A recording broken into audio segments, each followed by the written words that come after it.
Now, the less questions we're done with, I like to end these interviews with Cool. a couple of little agile questions. Mhm.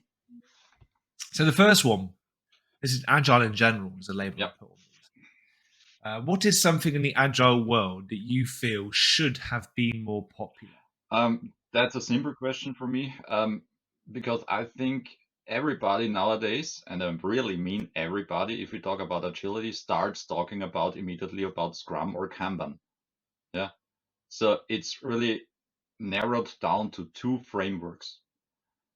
And of course, the scaling frameworks then like less.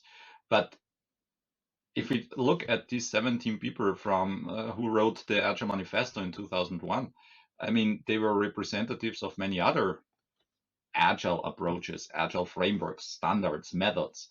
Uh, and some of they were great. I mean, like adaptive software development or the Crystal family of frameworks, feature-driven development, probably.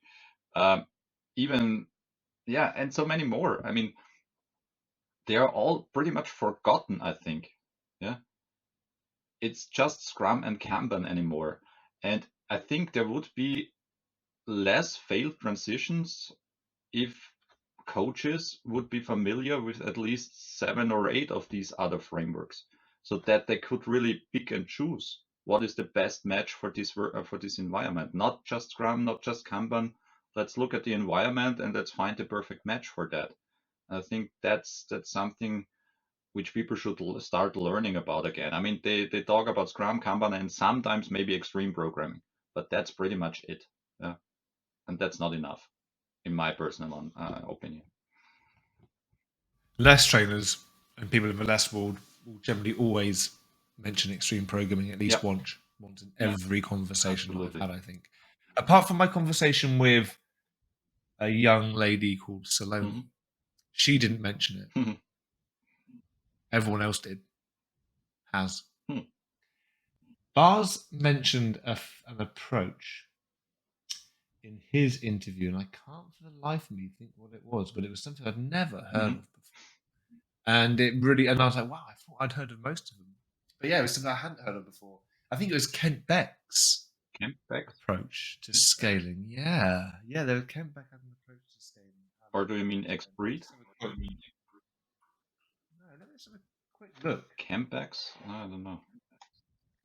This is why I proved myself wrong. Let me see. This is really boring for everyone. I don't know, let's all listen whilst Ben goes on the internet and tries to find his interview with Bars. Here we are. So,